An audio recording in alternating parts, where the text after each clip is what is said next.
Brought to you by KR Mangalam University. We provide you the platform to turn your dreams into reality. Give wings to your aspirations with KR Mangalam University.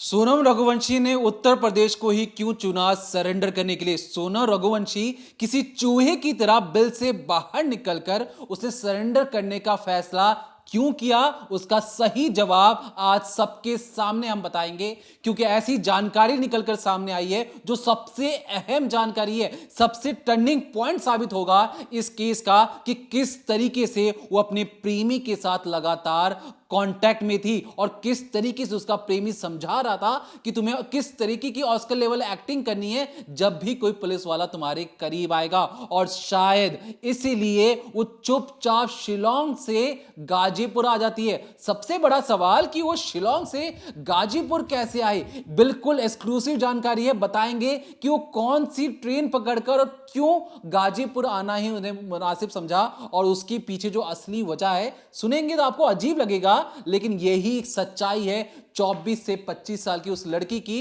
जिसने अपने पति को मारकर उसकी लाश के सामने अपने सफेद रंग की शर्ट को उतारकर फेंक दिया ताकि पूरे पुलिस समाज को धोखा दिया जा सके। क्या है अंदर की कहानी, चलिए तफसील से समझते हैं। आप देखिए किधर से आई है, इधर से किधर से अच्छा पहले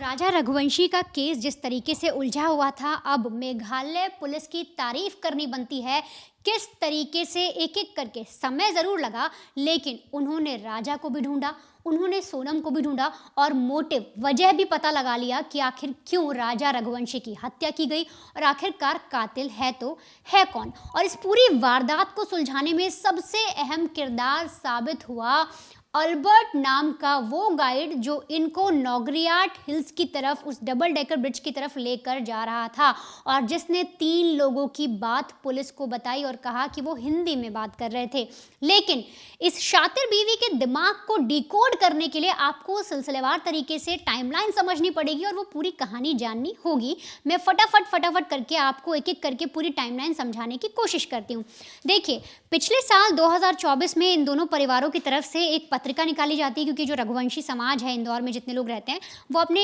लड़के और लड़कियां जो भी शादी की जिनकी उम्र हो जाती है उनके लिए पत्रिका निकलती है किसी फेस्टिवल के समय पे। तो उस समय पर दशहरे का टाइम था, 10 और 11 अक्टूबर के बीच में एक त्यौहार मनाया गया था और जैसे ही नवरात्रि खत्म हुए वैसे ही वो पत्रिका निकली। उसमें राजा की फैमिली ने भी ऐड दिया और सोनम की फैमिली ने भी। दोनों परिवार मिलते हैं, दोनों एक दूसरे को पसंद करते हैं, लेकिन जो सोनम रघुवंशी है उसने परिवार के दबाव में आकर राजा के लिए हाँ कर दी, क्योंकि जो सोनम थी वो राज कुशवाहा से प्यार करती थी, लेकिन वो उसके पिता के ऑफिस में काम करता था, उन ज़्यादा सैलरी भी नहीं थी, वो मिडिल क्लास के लोग थे, इतना ज़्यादा अमीर नहीं थे, ऐसा सोनम को पता था और इसलिए वो अपने परिवार से बात नहीं कर पाई। सोनम अपने परिवार से डर गई, वो अपने परिवार को ये चीज़ें नहीं बता पाई कि वो राज कुशवाहा से प्यार करती है, राजा से नहीं, वो राजा को पसंद नहीं करती और उसने अपने अफेयर के बारे में घर में नहीं बताया। परिवार को इस बारे में जब पता नहीं था तो अपनी बेटी की शादी तय करते हैं और इसीलिए सोनम शादी के बाद भी राजा रघुवंशी से ठीक तरीके से बात नहीं कर रही थी। यहाँ तक शादी से पहले जब उनकी चैट्स और कॉल होती थी, जब मूवी के लिए पूछा गया तब भी सोनम ने इनकार कर दिया और इसी को लेकर राजा ने अपनी माँ से कहा था कि माँ, मुझे लगता है सोनम शायद मुझसे बात करने में या शादी करने में इंटरेस्टेड नहीं है। अब ये सब चीज़ें हो जाने के बाद परिवार फिर भी सोचता है कि लड़की है, अभी इन लोग एडजस्ट नहीं कर पा रहे, धीरे धीरे बातचीत शुरू हो जाती है, अब शादी हो जाती है। जैसे ही सोनम की शादी राजा के साथ होती है वैसे ही शादी के बाद जो उसका अपने बॉयफ्रेंड के लिए प्यार था वो कुछ ज़्यादा ही बढ़ जाता है और ज़्यादा लगाव हो जाता है, वो दुखी भी हो जाती है। तब जाकर एक प्लानिंग होती है। दरअसल शादी करने से पहले तय हुआ था, जो बॉयफ्रेंड है यानी कि राज कुशवाहा और सोनम दोनों के बीच में, वो जो बॉयफ्रेंड है वो सोनम से कहता है कि देखो, अगर तुम अपने परिवार से नहीं बता पा रही, प्रॉब्लम्स बहुत है, तो एक काम करो, शादी कर लो, शादी के बाद हम कुछ प्लान बनाएंगे जिसके तहत तुम्हारे पति को रास्ते से हटा देंगे और ऐसा लगेगा कि एक्सीडेंट है और फिर हम शादी कर लेंगे। ये जो पूरी चीज़ें मैं आपको बता रही हूँ, अब डिटेल एक इनसाइड स्टोरी पूरी बाहर आ गई, वो एक एक करके आपको बता रही हूँ। तो इसके बाद सोनम शादी कर लेती है। शादी के 6 दिन बाद प्लान बनता है और जो राज कुशवाहा है, सोनम है, दोनों प्लानिंग के तहत ये प्लान करते हैं कि हम हनीमून पर मेघालय जाते हैं और वहाँ पर राजा को मार दिया जाएगा। अब पूरी प्लानिंग हो जाने के बाद सोनम जो है अपने पति पर दबाव बनाती है, बोलती है कि हमें हनीमून पर जाना चाहिए, लेकिन राजा को चीज़ें पसंद नहीं थी क्योंकि दोनों मांगलिक थे, पंडित ने भी मना किया था, इसलिए वो मना करता है कि कुछ दिन बाद चले जाएंगे। अब ऐसे में सोनम के ऊपर दबाव था कि अगर पति का कत्ल करवाना है तो उसे इस घर से बाहर निकालना पड़ेगा, इस शहर से बाहर निकालना पड़ेगा, और उसके लिए उसने जगह चुनी मेघालय, यानी कि इंदौर से बेहद दूर। अब पूरी प्लानिंग के साथ वो अपने पति को सरप्राइज देती है और बोलती है कि देखो मैंने तो टिकट बुक कर ली है, 18 तारीख को हम लोग को चलना है, हमारा हनीमून है। राजा जब ये चीज़ देखता है, उसकी भी नई नई शादी हुई थी, उसे लगता है ठीक है पत्नी ने कुछ कहा है तो मान लेना चाहिए। वो अपनी माँ से बताता है और फिर दोनों हनीमून के लिए निकल जाते हैं। अब देखिए 20 को ये लोग कामाख्या देवी के दर्शन करते हैं, वहाँ से निकलकर फुल प्रूफ जो प्लानिंग बनी थी उसके तहत। उससे पहले ही जो राज कुशवाहा है यानी सोनम का बॉयफ्रेंड और सोनम 3 लोगों को हायर करते हैं जो कि राज के फ्रेंड होते हैं। उनसे कहा जाता है कि देखो ये तस्वीर देख रहे हो, ये सोनम का पति है, इसे तुम्हें रास्ते से हटाना है, रेकी करना शुरू कर दो। अब ये जो लड़के थे जिन्हें तस्वीर दी गई थी, जिन्हें 50,000 रुपये दे के मोबाइल दिया गया था, इन्होंने रेकी करना शुरू की और अगले दिन ये भी सीधे उसी रूट से कामाख्या पहुंचते हैं और फिर सीधे मेघालय पहुंच जाते हैं ताकि कभी भी कोई ट्रेसिंग हो तो ये पकड़े ना जाएं। अब ये लोग मेघालय पहुंच गए हैं, यहाँ पर सोनम और जो राजा हैं वो भी मेघालय में हैं। सोनम बहुत बड़ा दिखावा करती है अपने पति के साथ रहने का, घूमने फिरने का, और इनका प्लान था कि 22 तारीख को ही राजा को मार दिया जाए। लेकिन कुछ सिचुएशन ऐसी बनती है, आसपास लोग मौजूद होते हैं जिसकी वजह से राजा को मार नहीं पाते। तब ऐसे में 23 तारीख को चुना जाता है और बाकायदा फ़ोन पर अपडेट दी जाती है। जो राज कुशवाहा है वो भी सोनम से कहता है कि अपने पति को लेकर किसी ऐसे इलाके में जाओ जहां उसे मारना आसान हो। अब सोनम हर एक डिटेल निकालती है, सारी जगह पता करने की कोशिश करती है, तो उसे पता लगता है नौगरीहाट हिल करके एक जगह है जहाँ पर डबल ट्रैकर ब्रिज है और वहाँ पर कई सारे हादसे हुए हैं और इन्हें इस मौत को हादसा ही दिखाना था। अपने पति को फोर्स करती है वहाँ पर जाने के लिए, राजा भी मान जाता है और दोनों प्रॉपर रेंट पर स्कूटी लेते हैं। स्कूटी को खड़ा किया जाता है उस जगह पर और फिर 3000 स्टेप चढ़े जाते हैं। लेकिन उससे पहले ही जो 3 लोग गाड़ी से रेकी कर रहे थे, जो सुपारी किलर्स थे, वो इनसे मिलते हैं, बातचीत होती है और यहीं पर जो गाइड था अल्बर्ट वो सुन लेता है कि हिंदी में 3 लोग हैं जो उत्तर भारत के ही नज़र आ रहे हैं और हो सकता है ये आपस में जानते हैं, और इसी ने पुलिस को ये सारे बयान दिया था इस गाइड ने, जिसके ज़रिए पूरा केस खुला। अब ये जो 3 लोग हैं जब ये चल रहे हैं तो सीसीटीवी में जो पुलिस को ये पता लगा उसके आधार पर ये 3 लड़के यानी जो सुपारी किलर्स हैं और राजा आगे आगे चल रहे हैं, सोनम उनके पीछे चल रही है और कई बार वो फ़ोन पर किसी को अपडेट भी दे रही है।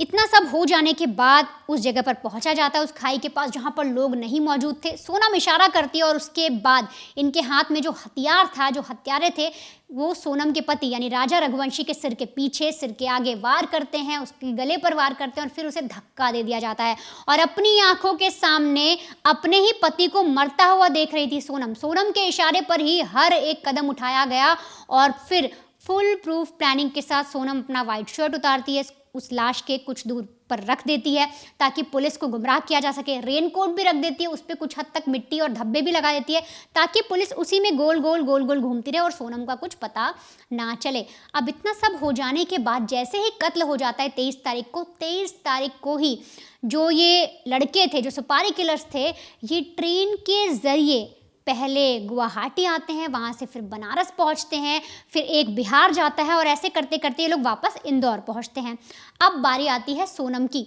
तो सोनम भी फटाफट, सोचिए पति की मौत हो गई है, इसे लग रहा है कि अब कुछ नहीं पता लगेगा पुलिस को, पुलिस तो बेवकूफ़ है अकॉर्डिंग टू सोनम। उसे पता था कि अब पुलिस इसी में घूमती रह जाएगी, सर्च ऑपरेशन चलाती रहेगी, लाश मिलेगी नहीं और पूरी जो है 1 महीने 2 महीने 3 महीने बाद जो पूरा केस है वो शांत हो जाएगा। सोनम ने नहीं सोचा था कि इस केस को इतनी ज़्यादा हाइप मिलेगी, इतना ज़्यादा मीडिया कवरेज मिल जाएगी जिसकी वजह से वो एक दिन आकर वो सरेंडर करेगी। अब यहाँ पर ये चीज़ होती है कि सोनम भी बाकायदा ऑन रोड और ट्रेन के ज़रिए भागने की कोशिश करती है। अब सोनम का पता लगता है कि वो भी पहले गुवाहाटी पहुंचती है, वहाँ पर एक दिन का स्टे करती है, उसके बाद ट्रेन पकड़कर सीधे बिहार पहुंचती है और बिहार में छुपकर बैठी होती है। लेकिन अब सोनम सरेंडर क्यों करती है, उसकी जो वजह आई वो देखिए, क्यों वो डरती है, क्यों वो रोती गाती उस ढाबे के पास पहुँचती है, उसकी कहानी क्या है। तो होता ये है कि जब गाइड जो अल्बर्ट हैं, जब वो पुलिस को बताते हैं कि उन्हें लगा उत्तर भारत के 3 लड़के हैं जो बात कर रहे हैं, हिंदी में बातचीत हो रही थी राजा के साथ और ऐसा लग रहा था कि वो 3 लड़के सोनम और राजा को जानते हैं, तब पुलिस का दिमाग खटकता है और सीधे तौर पे मेघालय पुलिस जो है वो इंदौर पुलिस से कांटेक्ट करती है और उन्हें बताती है कि देखिए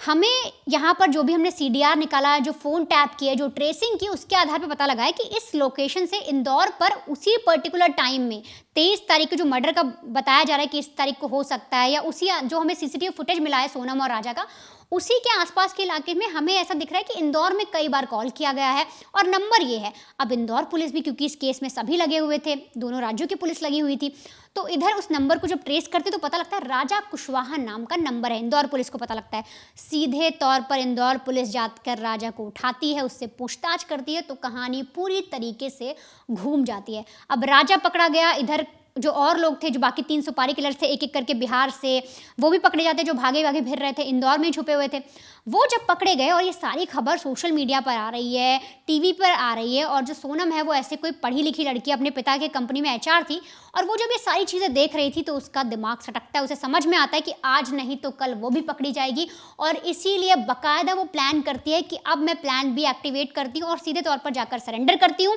और सरेंडर करने के बाद पुलिस के सामने रोना शुरू कर दूंगी कि मेरी तो किडनैपिंग हुई थी। और उसी आधार पर बिहार से फिर वो गाजीपुर पहुँचती है ऑन रोड, और गाजीपुर आने के बाद यहाँ वो ढाबे पर जाती है, फुल एक्टिंग करती है, बदहवास दिखाने की कोशिश करती है, रोते रोते अपने परिवार से बात करती है। और इसके बाद जो सोनम है उसकी ये तस्वीर सामने आती है, जहाँ पर वो ब्लैक टी-शर्ट में रोती, एकदम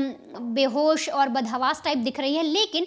ये दिख भले बदहवास रही है, लेकिन इसके दिमाग में शातिर प्लान चल रहा था। इसे पता था कि जब वो पकड़ी जाएगी तब वो क्या करेगी, और फिर पकड़े जाने के बाद ये पुलिस को बेवकूफ़ बनाने की फिर भी कोशिश करती है, लेकिन अब बहुत देर हो गई है। मेघालय पुलिस ने पूरी इन्वेस्टिगेशन करने के बाद सोनम का असली चेहरा सबके सामने रखा और बताया कि इस लड़की ने किस तरीके से शादी से पहले ही प्लानिंग शुरू कर दी थी। मतलब इसकी राजा के साथ शादी हुई भी नहीं थी, उससे पहले ही इसने अपने बॉयफ्रेंड के साथ मिलकर तय कर लिया था कि राजा को ले जाकर किस जगह पर मारना है और ऐसी मौत देनी है जिससे वो एक्सीडेंट लगे। देखिए, कहाँ तो सोनम को राजा के दिल पर राज करना था, लेकिन कहाँ सोनम का मन राज के लिए डोलने लगा, और इस डोलने की वजह से उसका ईमान वो खो चुकी थी। ईमान था कि मुझे अपने पति के साथ सती सावित्री वाला जो धर्म होता है उसे निभाना था, उसके साथ रहना था। लेकिन यहाँ पर जो ये नई लड़की है, इस लड़की ने सोचा कि शादी ब्याह क्या चीज़ है, शादी ब्याह 2-4 दिन का खेल है, और महज 12 दिन के अंदर, मैं आपको बता दूं एग्जैक्ट डेट, ये फैसला करते हैं कि कातिलों को 50-50 हज़ार रुपए दिए जाते हैं, फोन दिया जाता है और कहा जाता है कि तुम फटाफट मेघालय के शिलोंग वाले उस इलाके में पहुंच जाओ जिस इलाके में राज और मैंने रेकी की है। उस इलाके में जाने के लिए लगातार गाड़ी के जरिए, ट्रेन के जरिए, बस के जरिए जो तीनों कातिल थे एक रोज पहले मेघालय पहुंच जाते हैं। पीछे पीछे सोनम को यह ड्यूटी दी गई थी कि तुम किसी भी तरीके से, जहां पर राज का जो मन कर रहा होगा कश्मीर जाने का, तुम्हें उसे रोकना है और उसे शिलोंग लेके जाना है, और यहां से कामाख्या देवी मंदिर में माथा टेकने के बाद प्लान एक्टिव हो जाता है। प्लान के तहत सोनम रोना गाना शुरू कर देती है, जिद करना शुरू कर देती है कि मुझे शिलोंग जाना है, मुझे नॉर्थ ईस्ट घूमना, नॉर्थ ईस्ट बहुत खूबसूरत जगह, मुझे ले चलो, मुझे ले चलो। और अपनी मौत को वो अपने साथ लेकर जाता है राजा, अपनी बीवी को शिलोंग में ये 21 तारीख के आसपास पहुंचते, 21-22 दरमियानी के पहुंचते हैं। उससे पहले ही एक दिन पहले कातिल उस इलाके में पहुंच जाते हैं, और पहुंचते ही इन्हें राजा को मौत के घाट उतारना था, लेकिन संयोग से वो उस दिन मौत नहीं दे पाए, उसी हत्या नहीं कर पाए। तो उन्होंने सोचा कि क्यों ना सोनम और राजा से दोस्ती की जाए, और इसलिए जब भी घूमने निकलते और सोनम जानबूझकर उसे ऐसे इलाके में लेके जाती जहां पर कोई आसपास मौजूद ना हो, और वहां पर जाकर ये जो तीनों लोग हैं इससे दोस्ती करने की कोशिश करते हैं। और इसके बाद एक ऐसी जगह पे लेके जाया जाता है जहां पर आसपास कोई मौजूद नहीं है, रेकी कर लेते कि कोई इंसान, जानवर, कुत्ता, कहीं भी कोई चीजें ना मिले, और इसलिए सिर के पीछे पहले मारा जाता है, सिर के आगे मारा जाता है, हाथ में उसकी बॉडी होती है और उसे खाई से नीचे फेंक दिया जाता है। बारिश होती है, जिस सीढ़ियों से ये लोग चढ़ रहे होते हैं वहां पे जितने भी खून के धब्बे थे वो सब मिट जाते हैं, और इनके लगता है कि लाश को नीचे फेंकने के बाद खाई में लाश नहीं मिलेगी, सड़ गल जाएगी। बारिश इतनी ज्यादा है, नमी इतनी ज्यादा है कि जो बाकी जो काम है वो कीड़े मकोड़े तो कर ही देंगे, क्योंकि वो गलने में काम ज्यादा आएगा। लेकिन इनकी जो कहानी थी, भगवान को शायद कुछ और ही मंजूर था। क्योंकि हम ऐसा इसलिए दावा कर रहे हैं क्योंकि जो राजा का जो भाई है वो खुद कह रहे थे कि उनके भाई सपने में आए थे और उनका ये दावा था कि उनकी हत्या की गई है और सीबीआई इंक्वायरी होनी चाहिए। ऐसा खुद उन्होंने बाइट में ये बार बार बताया कि मेरा भाई मेरे सपने में आ कह रहा है कि मुझे इंसाफ मिलना चाहिए, मेरे साथ बहुत सारी चीजें गलत हुई हैं। और कहीं ना कहीं जब आत्मा या रूह अपने इंसाफ के लिए अपने साथ जो गलत हुआ है उसकी आवाज लगाए, तो कहीं ना कहीं इस पूरे कहानी में ऐसे लोगों को सख्त से सख्त सजा होनी चाहिए। और जिस तरीके से एक 24-25 साल की लड़की जिसका दिमाग इतना ज्यादा चल सकता था, एक बिल्कुल परफेक्ट क्राइम, और ऐसा क्राइम जिसमें कोई उसे पकड़ नहीं पाता अगर भाई उस इलाके में नहीं पहुंच जाता। ऐसा भाई जो बचपन से उसके साथ रह रहा था, जैसे ही उसे छोटी सी आशंका हुई कि कुछ गलत हो सकता है, वो फौरन वहां पर पहुंचता है शिलोंग में और अपने भाई को ढूंढना शुरू कर देता है। और यहीं से सोनम का बना बनाया जो खेल था वो बिगड़ जाता है और वो पुलिस के सामने सरेंडर करने के लिए मजबूर हो जाती है, क्योंकि उसके जो तमाम जो साथी थे लगातार उनके साथ कांटेक्ट में थी। एक एक साथी जब उठाए जा रहे थे तो उन्हें समझ में आ चुका था कि अब उसके कुछ ही दिन के क्षण बचे हैं, अगर वो पुलिस के सामने सरेंडर नहीं करेगी तो उसके साथ और भी बुरा हो सकता है। और इसलिए डर के मारे उत्तर प्रदेश की पुलिस के सामने वो घुटने टेकती है और सरेंडर करने के लिए मजबूर हो जाती है। तो फिलहाल के लिए जो भी नए अपडेट्स होंगे हम टाइम तक पर आप तक पहुंचाते रहेंगे। तब तक देखते रहिए decoding crime only on crime तक।